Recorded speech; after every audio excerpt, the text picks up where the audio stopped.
डर सबको लगता है, गला सबका सूखता है। फिर चाहे वो हमारे प्रधानमंत्री ही क्यों ना हो, हर एजेंसी पर अपनी मजबूत पकड़ रखने वाले हमारे प्रधानमंत्री ने एक बार फिर से साबित कर दिया है कि इस देश में विपक्ष की हनक नहीं बल्कि उनकी मर्जी चलेगी।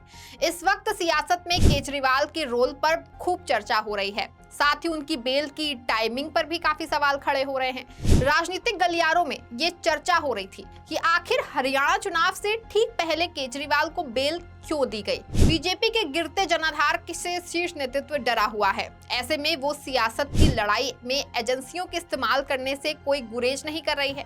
पहले सर्वोच्च अदालत के फैसले ने सोचने पर मजबूर कर दिया, अब इलेक्शन कमीशन का केजरीवाल पर आए तमाक से रिएक्शन ने शक की सुई को और बढ़ा दिया है। सबसे पहले बात सर्वोच्च अदालत की करेंगे। दिल्ली के मुख्यमंत्री अरविंद केजरीवाल और आम आदमी पार्टी के हर नेता एड़ी चोटी कर जोर लगा रहे थे कि वो बाहर आ जाए, लेकिन लंबी जिरह के बाद भी जेल को अधर में लटका रखा गया था। फिर अचानक से बिना किसी रस्सी कस्सी के उनको फैसला आ गया कि केजरीवाल को बेल दे दी जाएगी। फैसले के दौरान कोर्ट ने कई अहम बातों का भी हवाला दिया। खैर, लंबी जद्दोजहद के बाद वो सुकून की घड़ी आ गई जब केजरीवाल खुली हवा में सांस ले रहे हैं। यानी कि जिस बेल के लिए आप पार्टी का पूरा अमला झेल गया वो चट से मिल गई। लेकिन इन सब के बीच एक चीज पर गौर करने वाली बात यह है, वो ये है कि हरियाणा में आप कांग्रेस गठबंधन के सूत्र में नहीं बंधे हैं, और जब कांग्रेस ने सभी सीटों पर अपने प्रत्याशी फाइनल कर दिए हैं तब केजरीवाल की जमानत पर फैसला आ जाता है। हर कोई सोचने पर मजबूर है कि आखिर केजरीवाल को कैद से रिहा क्यों कर दिया गया। वैसे अगर बात टाइमिंग की हो तो इसमें हमारे प्रधानमंत्री का कोई सानी नहीं। हमेशा से उन्हें टाइमिंग का बड़ा ख्याल रहता है, कब क्या करना है क्या नहीं करना है, बिल्कुल हर एक विषय की प्रॉपर स्क्रिप्ट रहती है साहब के पास। सुप्रीम कोर्ट ने 12 जुलाई को दिल्ली के मुख्यमंत्री अरविंद केजरीवाल को शराब नीति में हुए कथित घोटाले से जुड़े ईडी के मामले में जमानत दी थी। इसके 2 महीने बाद 13 सितंबर को उनसे सीबीआई के मामले में भी उनको जमानत दे दी गई। दोनों ही मामलों में जमानत की एक समान और बेहद कठोर शर्तें लगाई गई। मुख्यमंत्री को जमानत देते हुए जैसी शर्तें लगाई गई वो हैरान करने वाली हैं, क्योंकि खुद सर्वोच्च अदालत ने कई मामलों में कहा है कि जमानत देते समय सोच समझकर शर्तें लगानी चाहिए। केजरीवाल का मामला है और भी आश्चर्यजनक इसीलिए क्योंकि जब वे जेल में थे तब सुप्रीम कोर्ट के 2 जजों की बेंच ने इस सवाल पर विचार किया था कि वे जेल में रहकर सरकार के फैसले से जुड़ी फाइलों पर दस्तखत कर सकते हैं या नहीं, लेकिन एक दूसरी बेंच ने उनको जमानत देते हुए फाइलों पर दस्तखत करने पर रोक लगा दी। सुप्रीम कोर्ट में जस्टिस अभय एस ओका और जस्टिस अगस्टीन जॉर्ज मसीह की बेंच के सामने एक मामला आया था जिसमें जेल काट रहे एक सजा याफ्ता याचिकाकर्ता ने कहा था कि दिल्ली सरकार उसकी सजा माफ करने में देरी कर रही है। जजों ने इस बारे में पूछा तो दिल्ली सरकार के वकील ने कहा कि मुख्यमंत्री केजरीवाल जेल में बंद हैं, इसीलिए फाइलों पर दस्तखत नहीं कर पा रहे हैं, इससे देरी हो रही है। तब अदालत ने एडिशनल सॉलिसिटर जनरल से पूछा था कि क्या दिल्ली के मुख्यमंत्री अरविंद केजरीवाल को जेल से अपने कर्तव्यों का पालन करने से रोकने के लिए कोई प्रतिबंध आदेश है। बेंच ने कहा कि हम इसकी जांच करना चाहते हैं क्योंकि इससे सैकड़ों मामले प्रभावित होंगे। इस सवाल पर additional solicitor general Aishwarya Bhati ने कहा कि वे इस मुद्दे पर निर्देश लेंगी, इसके बाद कोर्ट को बताएंगी। ये 5 सितंबर का मामला है। इसके एक हफ्ते बाद 13 सितंबर को जस्टिस उज्जवल भैया और जस्टिस सूर्यकांत की बेंच ने केजरीवाल को जमानत दी, लेकिन कई शर्तों में एक शर्त ये लगा दी कि वे फाइलों पर दस्तखत जो है वो नहीं कर सकते।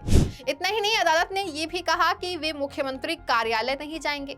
आमतौर पर जमानत में जो शर्तें लगाई जाती हैं, जैसे आरोपी सबूतों व गवाहों से छेड़छाड़ नहीं करेगा या मुकदमे के बारे में बयानबाजी नहीं करेगा, जमानत के बॉन्ड भरेगा, जरूरत होने पर अदालत और एजेंसी के सामने पेश होगा, आदि आदि आदि, ऐसी सारी शर्तें जो हैं वो केजरीवाल पर भी हैं। लेकिन मुख्यमंत्री के ऊपर ये शर्त ज्यादती है कि वे कार्यालय नहीं जाएंगे और फाइल पर दस्तखत नहीं करेंगे। जमानत की शर्तें ऐसी होनी चाहिए जो तर्क संगत हों, व्यक्ति की निजी या सार्वजनिक जिम्मेदारियों के निर्वहन में बाधा नहीं डाले और उनके आत्मसम्मान पर चोट नहीं करती हों। खैर, प्रधानमंत्री को केवल अपने आत्मसम्मान से मतलब है ना। दूसरे के सम्मान को तो वैसे भी ठेस पहुंचाते रहते हैं। अगर साहब की शान में कोई गुस्ताखी कर दे तो फिर समझो कि उसने महापाप कर दिया है। ये तो बात हो गई केजरीवाल की जमानत पर। अब बात करेंगे हरियाणा, महाराष्ट्र और दिल्ली के चुनाव के बारे में। दरअसल हर राज्य में बीजेपी की हालत खस्ता दिखाई दे रही है। हरियाणा की आवाम ने तो मन बना लिया है कि इस बार सत्ता के सिंहासन में बीजेपी को हटा ही देंगे और आवाम के मन को बीजेपी भी भाप चुकी है। ऐसे में उसने एक चाल चल के अपना आखिरी पैतरा अपनाया, लेकिन वो पैतरा भी काम ही नहीं आया। इधर केजरीवाल को बाहर कर बीजेपी ने सोचा कि उसने मास्टर स्ट्रोक चल दिया, लेकिन केजरीवाल ने बीजेपी की सारी प्लानिंग को फेल कर दिया। बीजेपी ये सोच रही थी कि केजरीवाल पूरी तरह से हरियाणा के चुनाव पर फोकस करेंगे, लेकिन ऐसा नहीं हुआ। केजरीवाल ने मन बना लिया कि वो पूरी तरह से दिल्ली के चुनाव पर फोकस करेंगे। केजरीवाल ने खुले मंच से अपने इरादे बयां कर दिए। जब मंच पर केजरीवाल ने अपना संबोधन शुरू किया तो उनके वक्तव्यों में आवाम के लिए मोहब्बत जो है वो झलक रही थी। उन्होंने जनता के समक्ष अपने इस्तीफे की घोषणा करके सभी को चौंका दिया। मेरी पावर छीन ली, पर आपके काम बंद नहीं होने दिए मैंने। ये कंडीशन हमारे लिए कोई वो नहीं रखती, कोई हमारे लिए अड़चन पैदा नहीं करती। ये कंडीशन, इन कंडीशन को भी देख लेंगे, लेकिन मेरे लिए जो मायने रखता है वो है मैंने अपनी जिंदगी में ईमानदारी कमाई है। अगर आपको लगता है केजरीवाल ईमानदार है, जम के वोट दे देना मेरे पक्ष में। चुनाव के बाद सीएम की कुर्सी पे जाके बैठूंगा।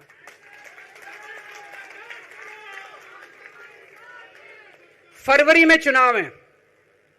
आज इस मंच से मैं मांग करता हूं कि ये चुनाव नवंबर में कराए जाएं, महाराष्ट्र के साथ कराए जाएं, तुरंत कराए जाएं चुनाव। और जब तक आपका फैसला नहीं आएगा तब तक मैं जिम्मेदारी नहीं संभालूंगा। और मैं जब तक चुनाव नहीं होते, मैंने जैसे बताया 2 दिन के बाद मैं अपना इस्तीफा दूंगा। जब तक चुनाव नहीं होते तब तक मेरी जगह आम आदमी पार्टी से कोई और मुख्यमंत्री बनेगा। अगले 2-3 दिन के अंदर विधायक दल की मीटिंग होगी और विधायक दल की मीटिंग में अगले मुख्यमंत्री के नाम का तय किया जाएगा। केजरीवाल ने साफ कह दिया कि वो चाहते हैं कि महाराष्ट्र और दिल्ली के चुनाव साथ कराए जाएं, लेकिन हर राज्य में अपनी पतली हालत देख के साहब को ये नामंजूर ठहरा। उन्होंने तुरंत अपनी शक्तियों का असली इस्तेमाल करके इलेक्शन कमीशन के दरवाजे पे अपना फैसला पहुंचा दिया। तब क्या था, साहब के आदेशों की कोई नाफरमानी कर सकता है भला? आज सुबह तड़के ही इलेक्शन कमीशन ने ये साफ कर दिया कि वो महाराष्ट्र और दिल्ली का चुनाव साथ में नहीं करा सकते। हमें समय चाहिए। इसमें एक बात स्पष्ट हो पा रही है कि आखिर समय किसको चाहिए, इलेक्शन कमीशन को चाहिए या फिर बीजेपी को। खैर, ये कोई नई बात नहीं है जब बीजेपी ने कोई आदेश अपने मन मुताबिक जारी करवाया हो। हरियाणा चुनाव की तारीखों में बदलाव इसका जीता जागता उदाहरण है। बीजेपी ने एक बार आग्रह किया कि तारीखों को बदल दिया जाए तो चट से तारीखों को बदल दिया गया, लेकिन विपक्ष की सिफारिशों को दरकिनार कर दिया गया। मतलब ये साफ है कि बीजेपी चुनाव एजेंसियों के भरोसे ही लड़ेगी। ऐसे में जब विपक्ष बीजेपी और एजेंसियों के बीच साठगांठ की बात करती है तो बीजेपी तिलमिला जाती है। अरे भाई, अब जब जो सच है वो सच है। महाराष्ट्र टू दिल्ली और दिल्ली टू हरियाणा, हर राज्य में बीजेपी अपनी इज्जत बचाना चाहती है, क्योंकि अगर चुनाव के सही फैसले सामने आ गए तो बीजेपी के ताबूत में ये आखिरी कील ठोकने का काम करने वाले हैं।